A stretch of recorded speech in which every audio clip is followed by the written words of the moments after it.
Hey everybody, it's me Marquita and Savannah just left, and I am here to show y'all the Kool-Aid sticks. Savannah said she had these. I didn't know that she said that she had these. But strawberry star fruit, mango tango, kiwi lime, and raspberry passion fruit of the Kool-Aid stick. Mama, I downloaded this app, and I'm going to see if it can guess me. Okay. Because supposedly, he can guess everyone, but he didn't guess Hannah. So I'm going to see if he can guess me. Hold on. So I got two boxes of them. Can you just turn off the music right fast?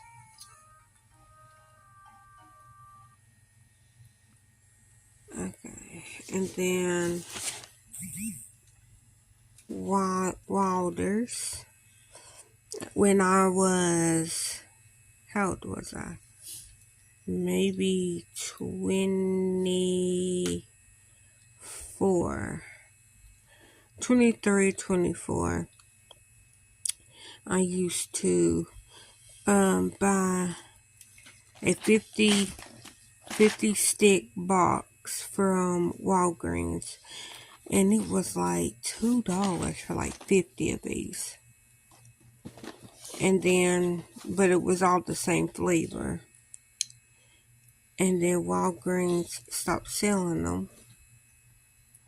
So this is a box of 40 sticks. And I got 2 of them. Take 2 of them. Now, we go to, I'll start with this box over here. Since I already got one of the boxes out.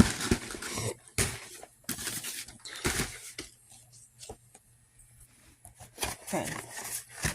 This box, which are upside down. Red label, which is this.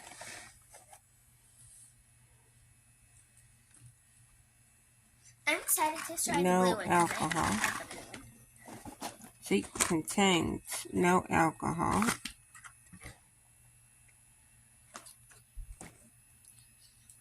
Okay, so that's what was in this box. As y'all can see, a whole box of that. Okay, so it's that one. And then this box is, it might be the other. Okay, no, this one is the pina colada.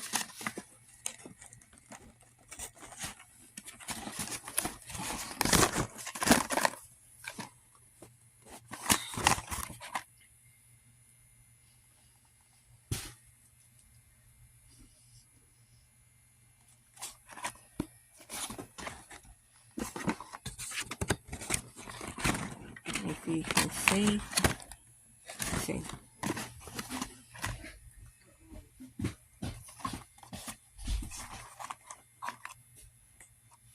Contains no alcohol.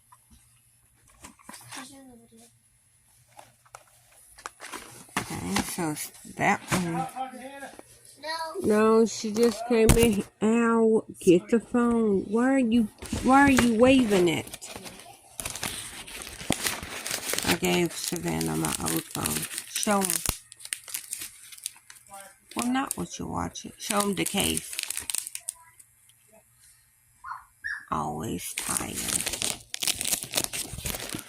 Now, if y'all know, I didn't have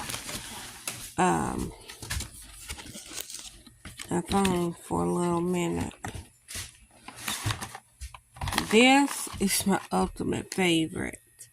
I got one. Okay, if y'all don't know, my favorite drink at Sonic is ocean water with extra ocean. And when I went shopping with my mama back in maybe October, I think that's when it was. And I went to Dollar General, and they had this one single box. And I said, oh my gosh, it's ocean water without the extra ocean. That's what I say when I ask for it. It's basically ocean water with extra coconut. But I get this. And so I seen that Amazon had it, and it's, how many sticks is in here?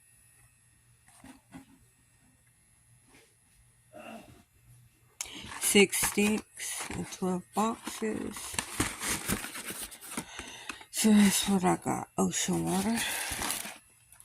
And then I think this is the last box. Looks like it. Hold on, guys. And then this one is Margaritaville, which is that. Now, I got this one because we didn't know if I would like it or not. I like lime. Lime jello and sherbet is my favorite. Jello and sherbet. And of course, contains no alcohol. Just so y'all see. But I was wanting to try this one. The other ones, I'm like, I can almost say that I do like it. But that's the one I didn't know. Is that all of them? My red Skittles. No, it's not that, Gare. I didn't know what that was. That's the other stuff for the house. And so my red box of Skittles. No, that's Walder's. Where's the Skittle box? Here it is. So my red Skittles, because I got the red box too, they're supposed to be here possibly Saturday, and today is Wednesday. So I'll show y'all when I get that box. I think that's the last thing. The last Kool-Aid sticks is coming is the red box of the Skittle. But Savannah says she had this one. I don't know when she had the red Skittle Kool-Aid drinks, but I just want to show y'all that. Y'all have a blessed day. Okay, guys, this is Marquita. Hopefully y'all can hear me.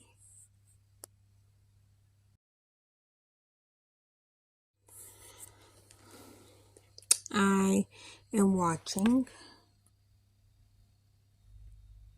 James and Dr. Gluon. Of course, if y'all know, I watch this live, but I also come back and watch the little clips when they break it down.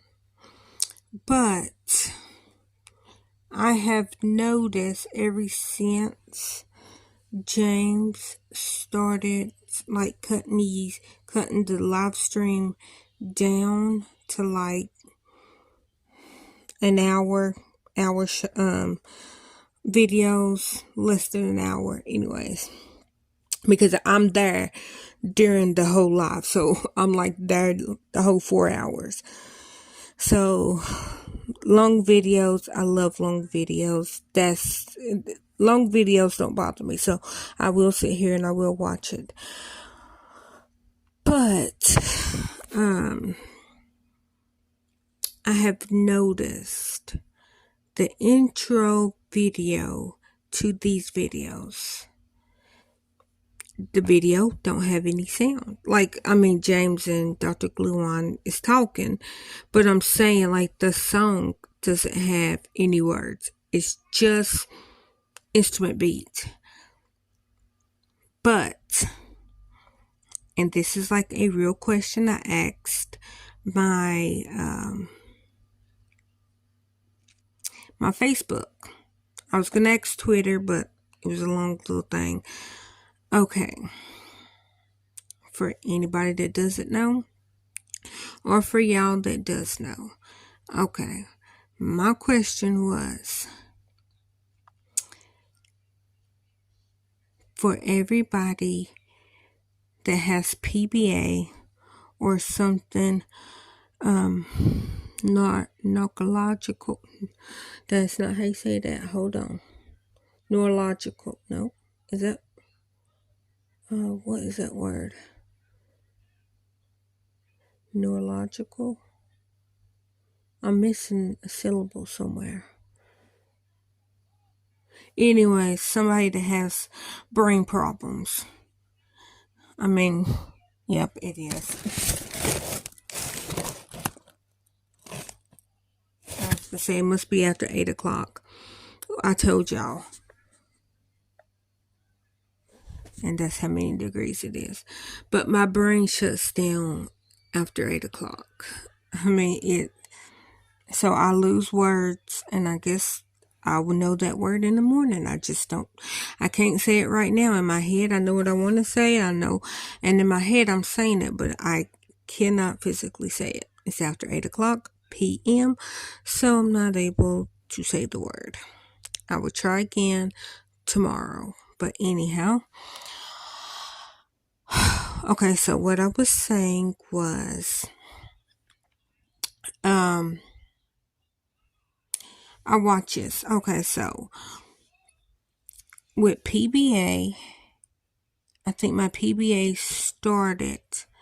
I'm dating it.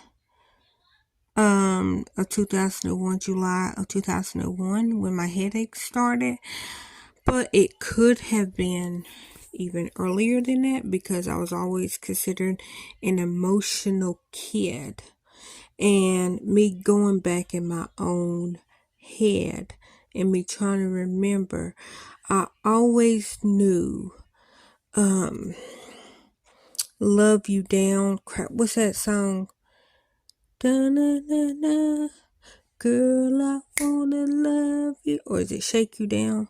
Well, anyways, it's an old song from the 80s. I always thought because like that song always made me cry. But me thinking about it could have been PBA, because that song it's not sad. But I always thought that I cried when I heard that song, because my daddy used to clean the house to that song. I mean, I'm an 80s baby, 90s kid. So, my daddy used to carry a big boombox, around the neighborhood, listening to, his radio. But I remember that was his favorite song. And I always thought, well, that's why that song makes me sad. Like, I can hear it now. Like, I'm not sad. And like that song could just like bring me to tears. And it's not even a sad song. So, but I was always considered an emotional kid. But, like me thinking about it, my mama loved Anita Baker. And I mean, it's a stereotype, but it's true. If you grew up in a black household, I'm not even going to say a black household. If you grew up with a mother that cleaned, like I'm talking about deep cleaned on Saturday, you will know what I'm talking about. Cause like when I hear Anita Baker, I can smell pine saw, and I just imagine sweeping, mopping, all the windows open to air out the house, the front door, back doors open. Of course, we had a screen, just to air out the house while you're cleaning with pine saw. And and so when I hear that Anita Baker song, when I hear any Anita Baker song, that's what I come. Like that's what I smell. That's what that brings me back to. But that song, crap, how does it go? I wanna tell about my baby. I don't know how it goes, but that song makes me want to cry. Like it like physically makes me sad. It's not a sad song. I like that song. I just can't listen to it because it physically makes me sad. It is a church song that Gary, he loves that song, but he stopped listening to it, and we can't, like, this was back in 07, 08 when he stopped listening to it around me, but I can't remember the name of the song because I had brain surgery since then. Yeah, I mean, it's not a lie, I have, but but that song always bothered me. And it's not a sad song. Like what they're singing, it's like literally like a gospel song, but it's the tone um um of the way that, because he sings it at such a, like, I think it's a guy. Like 99% sure that it is a guy. And I can't even tell you the name of the song. I just know if I hear it, I instantly get sad. Like I did used to cry. And then Gary's like, well, what's wrong? I'm like, I don't know. The way that he's singing is making me sad. And I couldn't explain it. This is before I was kinda diagnosed with PBA. The only reason why I say kinda is because yes, I was still having them things like words and or like the beats and tones like just does something to my brain. Yeah, that was still happening, but I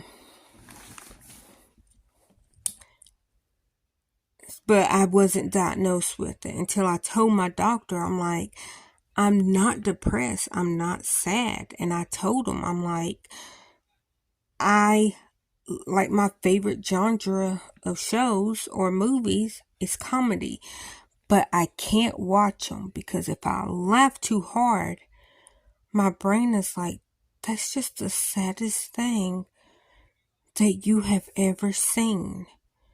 And I start crying and I get like so depressed. And I'm just like, oh my gosh, you're right. That is so sad. That, like, why is that happening? That's what I'm thinking in my head. Let's say, like the Joker. The Joker falls down the steps. Like, I love Joaquin. So that's what I'm thinking of. So, okay, let's say that happens. And I know that it's funny. I think that it's funny. I'm laughing because it's giving me all the keys that I need. But my brain is like, that is so funny. You need to cry right now. That, like, it is eternally depressing. That's what my brain says. So I get like so sad and I cry. But then my brain is like, oh my gosh, you're crying. That makes you so angry. So then because I'm crying, it turns to anger. And then my brain is like, oh my gosh, you're so angry. You just need to laugh it off. And I'm just like, I am so angry. It's funny. And then I start laughing. And then what happens when you laugh? Like, my brain is the mouse, which is one of my favorite books. If you give a mouse a cookie. That's literally my brain. It's like, that is so funny. You need to cry. You are crying, and that is angry. So right now, you're so mad, you need to fight somebody because you need to laugh. And then you laugh, oh my gosh. You're laughing so hard that you're depressed. That's how my brain does me. And just imagine having all them emotions. I call it my cycle. Just imagine having all them emotions. You're happy to sad, sad to mad, mad to happy, happy to sad. So you're having all of them emotions, the cycle, less than 1 minute. Literally, you go from you go from laughing because you're physically watching something funny, to you're so angry you want to fight somebody, to your brain incorporate that you're so angry that you need to just laugh. And because you're laughing, you're depressed. So because you're depressed, you need to cry. And because you're crying, you're angry. And because you're angry, you need to laugh. Yeah, like I said, the cycle. And it usually happens. Like, I'm trying to think if any other emotion starts it. I know laughing starts it. I know if I laugh too hard, I know that can start it. I'm just trying to think. Like, I know if I get mad at the girls, I can't look at them because my natural reaction is to laugh. And so they think that I'm not mad. But, like, really, I'm, like, seriously mad. But, like, I would start laughing. Like, of course, I don't want to do anything to my girls. I'm not saying, like... So, the reason why I say that is because I could get so angry that all I want to do is laugh. And I'm not happy. So I'm not laughing because like, oh my gosh, I'm laughing this off because you're stupid. It's like, I'm so angry and my emotion is, I am so angry. I want to yell, but I cannot yell because it comes out as laughing. But that does not lead to me crying. So I know that I have got angry to the point that yeah, I'm laughing, but I'm not laughing because I'm happy. I'm laughing because my brain is interpreting anger as funny, as laughing. But that does not start the cycle.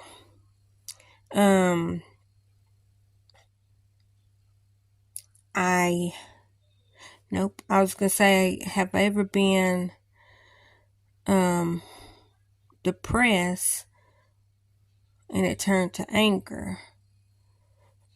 I can't remember the last time that I truly... Okay, so when I say depression, I'm thinking back before the girls was born.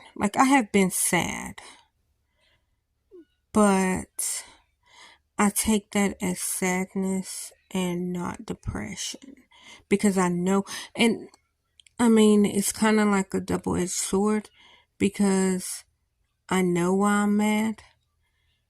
And so I feel like it's justifiable madness. But also when I had depression, I knew I was depressed. And I told everybody, all I want in life is a child.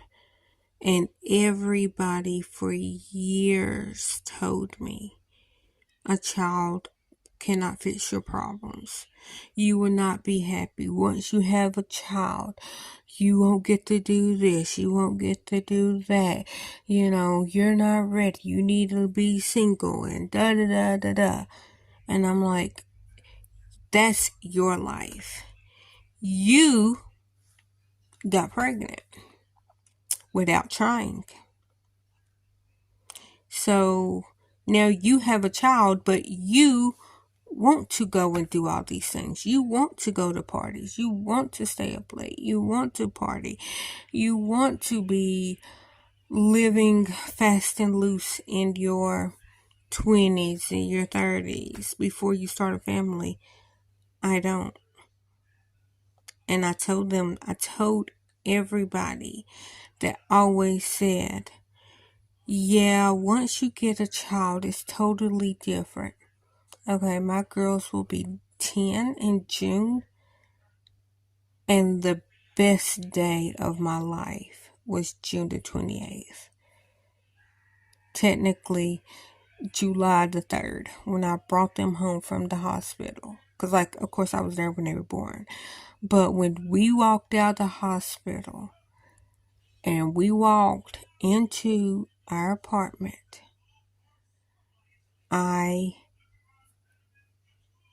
can honestly say I cannot remember being depressed like I used to be.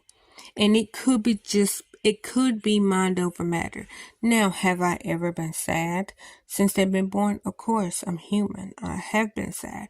But I haven't been depressed. Like, I don't wish for my old life because they are my life.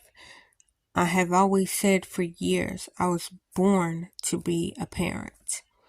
I was born to be a mother, and I'm a mother, and I love every minute of it.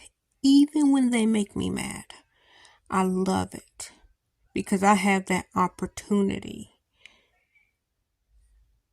to be mad and to actually have a conversation and let them know, okay, this is why I'm mad. And this is why this makes me mad. And if they have the same exact thing, if they're mad and I want them to come and talk to me. Now, older people that I have grew up around, older people that see me that's out in the world, like, I want the girls to have a conversation with me.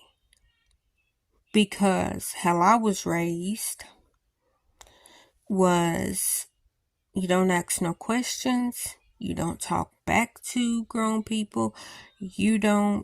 Basically, you're just a child. And if I tell you to go jump off a cliff, you have to do it because I'm an adult. Basically, that's how I feel like that I grew up. I don't want my girls growing up like that. I want them to be like, well, why do you want me to jump off this cliff? And if I go, because I said so, okay, but if I jump off this cliff, it could kill me. Let's just say that. Okay, if I had that same conversation with my mama, I wouldn't have got to ask, well, why do you want me to jump off this cliff? I wouldn't get to ask that question. Because why? She's an adult and I have to do what she says. But it's plenty of times that it was a total misunderstanding when I got in trouble. But because I was not allowed to tell my side of the story, guess what? I got in trouble for something that if you just allow me to explain myself, you will realize that, oh, yeah, it's not that bad. And then when you do find that it's not that bad, too late. You already whooped me. Now, I'm not saying that whoopings have like damaged me. I'm not saying that. Like, I don't give the girls whoopings. Like, I have gotten legs. That's what I used to call it. Like, I'll pop them one time on the leg. But then I was like, I don't want to do that. I don't want to incorporate little pops or getting legs because I want them to be able to voice their opinion. I want them to be able to realize that, okay, this is what I said and this is why I said it. And if they have any questions, they can ask me. Because what if I told them, you got to eat your vegetables? And if you don't eat your vegetables, you get a whooping. Let's say that. And then they tell me, I don't want to eat my vegetables. And then they get a whooping because they don't eat their vegetables. And then I later find out that the reason why they did not want to eat their vegetables is because the vegetables makes their throat itch, aka allergic reaction. Let's just, as an example. So I whooped my child for something that wasn't their fault, in my opinion. So I, hypothetically, like I gave my child a whooping because I wanted them to eat this food, but because they're inside their own body. They know that when I eat this specific thing makes my throat itch. But because I'm a child, I'm not allowed to tell you, an adult, that no, I don't want to eat this because my throat itches every time I eat it. And I could be wrong, but my girls, I am very proud of them. They are so smart. They know how to voice their opinion without being rude. And then this is just my opinion. Now my mama hears and she's like, oh, you don't need to let them talk back to you. I'm like, they're not talking back to me. I asked them a question and they're answering it. Because like if I ask somebody, if I ask the girls, well, why don't you want to go outside? Go outside. And then I won't allow them to tell me. Like, because I asked them a question, why don't you want to go outside? Okay, they can voice their opinion because I asked them a question. Now, if I said go outside and then they say, I'm not going outside because I don't want to. And then I ask them, well, why? Why don't you want to? And then they don't tell me, then yeah, that'd be a little bit of boneheadish. But if they're like, I don't want to go outside because it's raining, or I don't want to go outside because it's snowing, or something. Okay, well, I asked them a question, so I'm allowing them to answer the question. And I mean, like I said, I want an open relationship with my children. I want an open dialogue that when we talk, like they should feel free to be able to talk. Like give me their thoughts and their feedback. And I will work with them. As long as they work with me, I will work with them. But that's just how I'm choosing to raise them. I want them to have opinions in their life. That's just me. That's just how I want to raise my kids.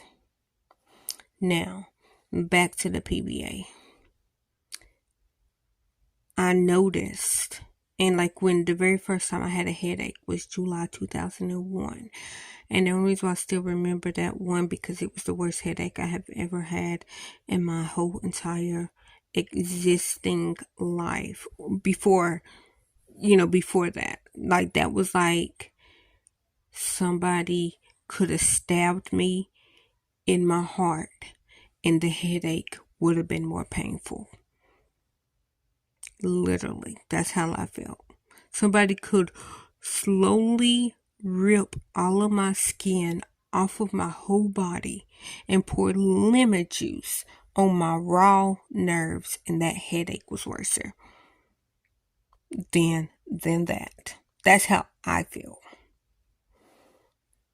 Okay, so my headaches started July 2001, and they thought that my headaches was from stress because literally 2 days before the headache started, I found out my mama fell, broke her neck.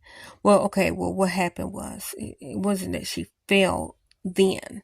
She actually fell December of 1999. And she was drunk. Like, okay, that's nothing new.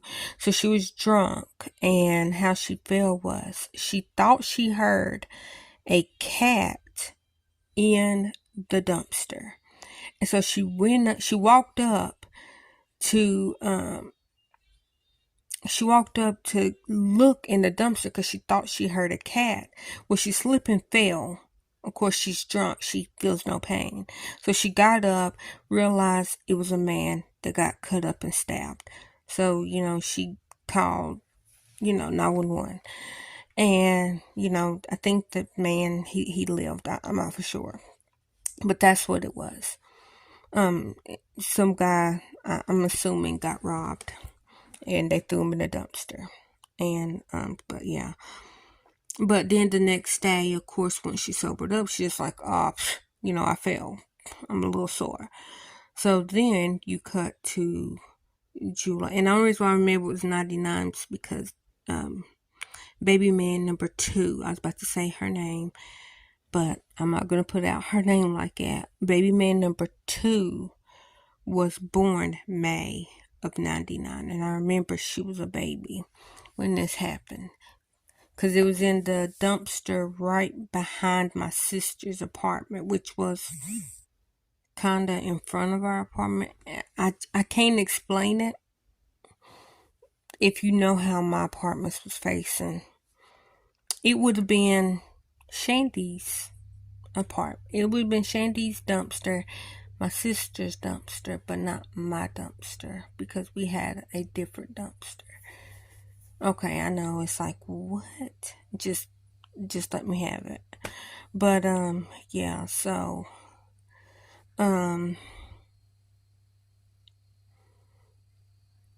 so she was walking, and I remember it was summer of 2001. So baby man number 3 was already born, because he was born September of 2000, and this was 2001.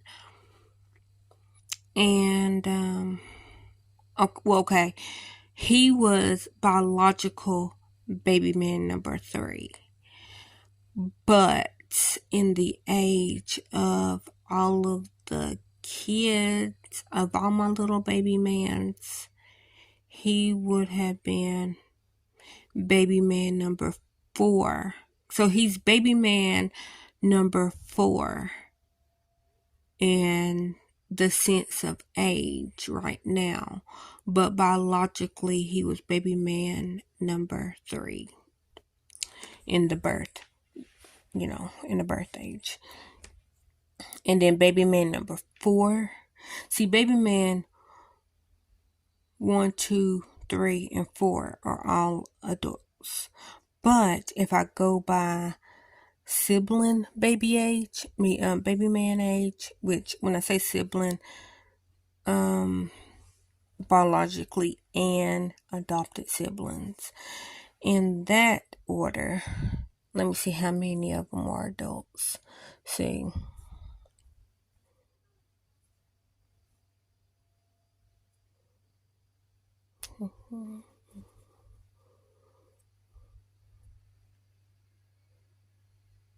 Yep. Okay, so out of I think it's 11 baby mans, because I'm adding my 2 girls. Out of the 11 baby mans, 6 of them are adults, because it's baby man 1, which he's the oldest biologically to me, and he is the oldest in the sibling ages. And then baby man number 2 is biologically to me, and she's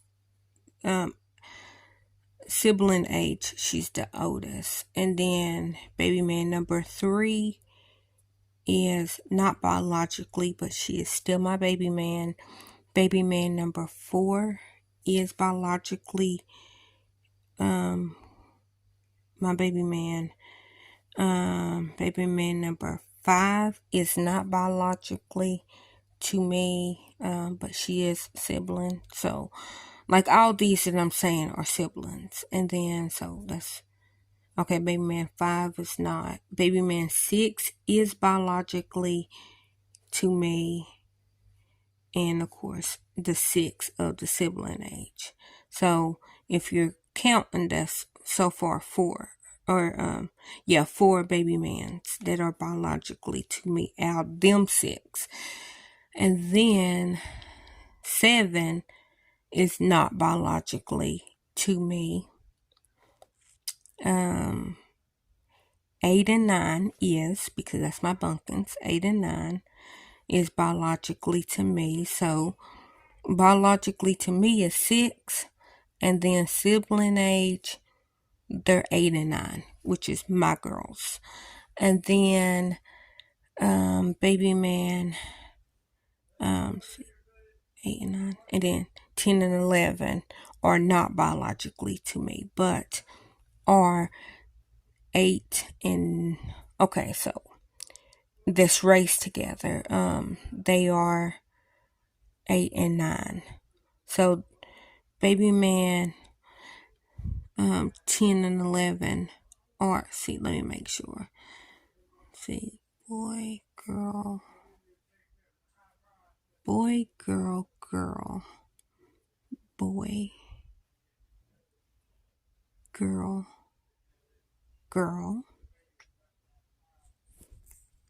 boy, girl, girl, boy, boy. Yeah, yeah, okay. Yeah. So that's my baby mans, and I love them all. I have 9 little baby mans that we still say Bubba and Sissy. And then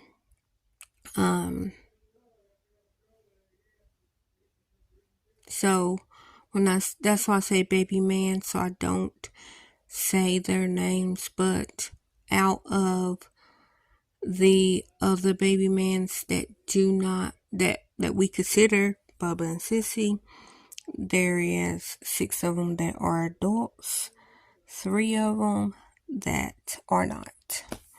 But one is coming very close, and then the two little baby mans, they are growing up so big.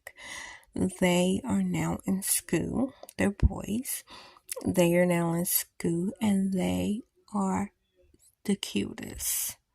But it's just and then one, I think next year, is going to high school. High school. It's just, I can't believe, because I remember when he was born. And now he's about to be a big boy. I mean, he is a big boy. He's tall. I mean, And baby man number 1, I was there when he was born. Like, and he is the reason that I love babies, because he was just, he was the best baby. I loved him. I'm saying as a baby, I loved his little tiny, just, like, you don't know how much that little boy was my everything. And then that little girl, even though she didn't really like me, and I know that that's just because she had the personality of my little bunkin head, because my little bunkin head, Savannah, is just her freaking older sister's twin. It's just when baby man number 2 was born, she wanted nothing to do with me. Wanted nothing. She did not want me to hold her. She did not want me to touch her. But then when my Van was born, my Van was the exact same way. Nobody couldn't hold her except me. Sometimes Gary, but not all the times Gary. But it was only a handful of people that she would let hold her. And baby man number 7, which I think at the time he might have been 6, she would let him hold her. Had no problem. And she would let baby man number 3, she would let her hold her. But baby man number 3 was always she would she would have been baby man number 3. Baby man number 3 was always afraid of holding the girls, because she's like, they're so tiny, she's like, I might drop them. And she finally got used to it. And Savannah just loved her. I mean, Hannah loved everybody. Hannah's like, look, I'm a princess, you can hold me, you can pick me up, you can carry me. Savannah's like, don't touch me, I'm doing my own thing. I don't need to be touched. I don't need to be bothered. When I want you, I will come. I will call for you. And that's how Savannah was. But Hannah was like, I want to be inside your skin. I don't want you to ever put me down. That's why I told y'all when Savannah started walking, she only started walking because she didn't want to sit on my lap. Literally. At 3 months, she kept wanting to get down. And I'm like, Savannah, I literally cannot let you down because you cannot walk. And then she taught herself how to sit up. I mean, of course, I would play with her, get corn. She would love it. But she taught herself how to walk at 9 months. And she's just like, you said that I don't have to sit on your lap. Or you don't have to hold me if I can walk. So she started walking at 9 months. Now, Hannah, my little princess, she was just like, I like being carried. So she didn't start walking to 14 months. So it was funny because this little tiny baby, like the size of a 7-month-old baby, because my babies were always small. So this little baby, this like so tiny, they're like, how is she walking? But my sister started walking at 9 months. I started walking, I do believe, at 14 months. So Hannah started walking the same time as me. Savannah started walking the same time as my sister. But, I mean, they're my bunking heads. And they're my little kissy face, my little kiss heads and all that. I call Dinkers, which is technically my sister's dog, but technically my mama's dog. And my little babykins, my Dinker D, her name is Carmen or Karma or Dinkers. I have to say it like that because my sister named her Karma because Karma is a bitch. Hence, she's a little baby chihuahua and she's a female and she is my babykins. And then, and her and the girls, they fought the whole pregnancy. Every time my sister lay down, of course, Dinkers, that's what I call her Dinkers. Dinkers always want to lay on my sister's stomach because that's how she slept before my sister got pregnant. And then I'm assuming it was Hannah that was doing all the kicking because we called Hannah Legs when she was, when she was little. We used to call her Legs because them little legs, it can't even be a feather touch her legs. And she would start kicking them little legs. She kicked the needle, or she tried to kick the needle when they did the amniotic centesis to see if their lungs was developed. It was the day before that they were born. And I kept telling the doctor, yeah, she's 37 weeks and 3 days. And me and the doctor, we argued, and then she came back that morning. Yeah, you're right. She is 37 days and 4 days. 37 weeks and 4 days now. I was like, yeah, I told you. Yes, I know I physically wasn't pregnant, but I bought the pregnancy test.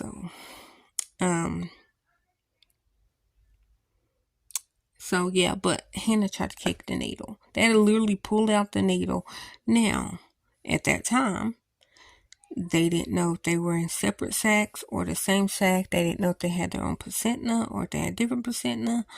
So, they were in their own sacks. But somehow Hannah was spreaded. Like Savannah was like in that ball on the left side. Hannah was like the rest of the stomach. And she was on the right side. And, so that's why Hannah is vaginal and Savannah is emergency C-section. Because once Hannah left, Savannah's like, okay, well now I can chill. I got enough room up here. But they didn't deliver the placenta or amniotic sac because they did not know that, okay, if I deliver this, it could kill, my sister, and it could kill baby B, which is Savannah. And so every time the placenta come down, touch my sister's cervix, it closes it back to 0. So she would have to go from 0 to 10. And then it'll float back down, touch it. She was back at 0. And so we did that little song and dance multiple times waiting on Savannah. Then my sister started slowly hemorrhaging to death, so that's why she was in emergency C-section. She came out wide awake, and I'm just like, you literally just had all that medicine pumped in you because, they had to put my sister to sleep in order to do the C-section. And Savannah was just like, okay, she had the medicine, I didn't.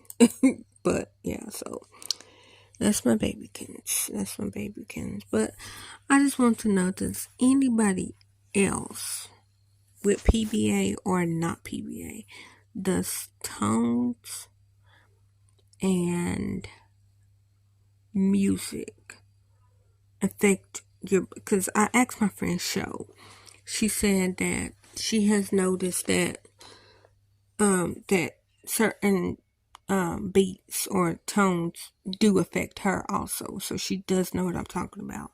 So I feel validated. And when I say I was kind of diagnosed and not diagnosed, my doctor was like, oh, well, that sounds like neurologist. I got it, neurologist. Neurology.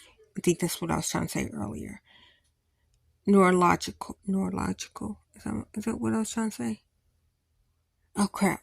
Well, my neurologist at the time, he was saying that he was like, oh yeah, that sounds like PBA. So then he did some tests. He seen, yep, it's PBA. He goes, the problem is it's PBA, and I could give you medicine for it, but TennCare will not pay for it. So I was like, okay, so there's a medicine out there that I can take that will not, that will help with my PBA, but I will have to pay out of pocket. So I'm like, well, how much is it out of pocket? He's like, it's like $500 a month. I'm like, I am on a fixed income. Yeah. So that medicine I cannot get, but I did find that Keppra helped. The only problem was my body is like, yeah, you can take that, but you're going to be zombied out of your head. Your body's never going to get used to it. Yeah, that's what's going to happen. So, if y'all ever heard my story of me taking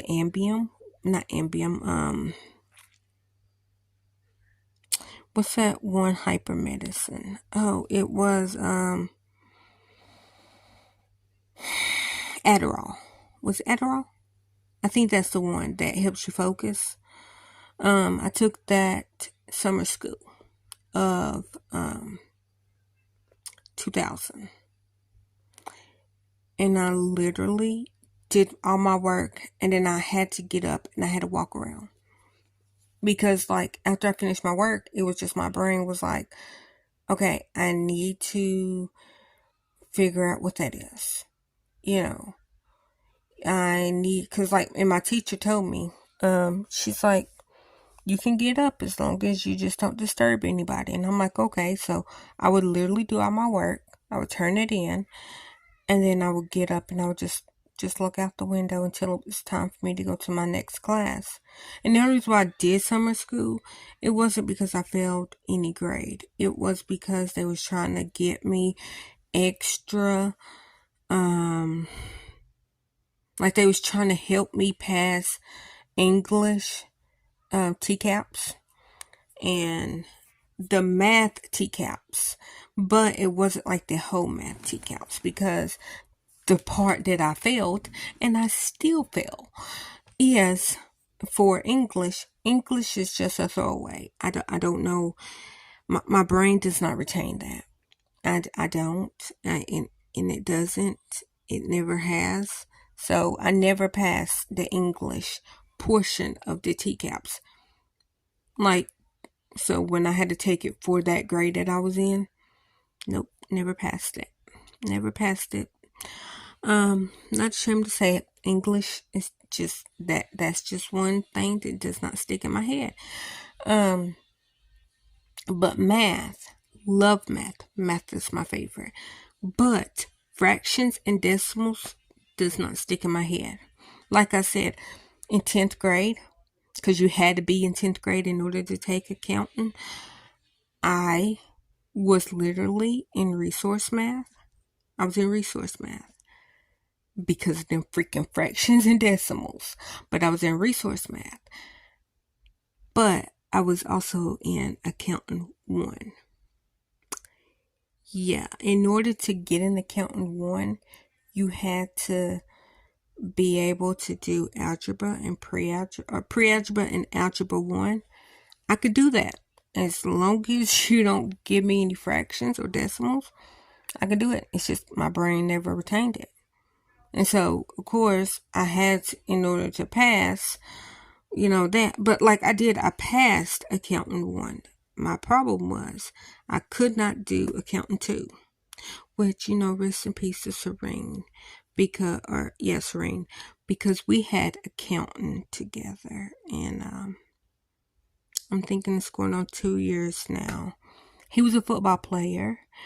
And of course I didn't talk to him. And this guy, so dreamy, fell in love with his eyeballs. Sam, I did his work. He passed accounting. He only took it because he was just like, okay, I'm in 11th grade and I have to take a class. So he took accounting 1 because Coach Bobble, he was the football coach, if I'm not mistaken, over at Central. He's the one that taught accounting 1. And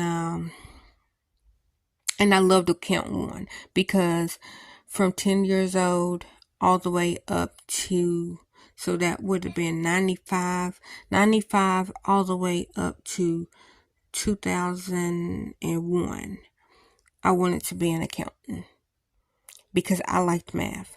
And the only way I can understand English is if I turn it into a math problem. What I mean by that is I love compound words. So if I could find words inside words, then I can understand it. And then if I know how to spell it, then you tell me, okay, well, this is how you will remember this specific thing. I can do it like that. But if you can't turn it into a math problem, my brain does not retain it. So everything that I do, I have to turn into a math problem. But of course, if you don't know, you don't know. But my teacher, Miss Collins, she was my resource teacher. She found that out when I was in 3rd grade. And she was my resource teacher from 1st grade all the way up to 5th grade. And I love that woman. And I don't like to be touched, but she used to tell me, your back has the best acoustics. She was like a hippie woman. If y'all ever went to Flanagan, or I don't know if she went to Dogwood, because I never got to Dogwood because I moved before Flanagan closed down and went to Dogwood. But she to me, what I can remember, she was like this hippie woman. She always wore a skirt. And her name was Miss Collins. And she used to just go around, and then like if you got a problem right, then you got to go up and sit on the stool. And then like, say if it was like the math class, we got to, like that person got to be the drum. It was so fun being the drum because she would beat on our back and then we would get to be the drum and then we would be singing, but it'd be like singing about whatever subject that we're having, like English or something, whatever that class is that she's teaching, because she taught everything. And I went to her for everything, because when she was doing English, that's when I think that was when my social studies class was going on. I'm trying to think, because I didn't go to her for English. I went to her for math, and I went to Miss Valentine's for English, which was embarrassing I mean, you know why I'm not gonna say it was embarrassing? It was just my brain just didn't retain it. So yeah, I was. Yeah, yeah. So, anyways, I had multiple classes before I went to middle school and high school. I did multiple classes. Like my homeroom teacher was just my homeroom teacher, but every other subject, like I went to different classes for a different subject, like how people switch classes. And so like when a middle school happened, that's when people was like, oh my gosh, this is so confusing going to different classes. It was like, I've been doing this literally since first grade. And I could tell y'all stories. I can tell y'all stories, but I won't bore you. This is probably like an hour video. I am so sorry, guys. Y'all know I can talk.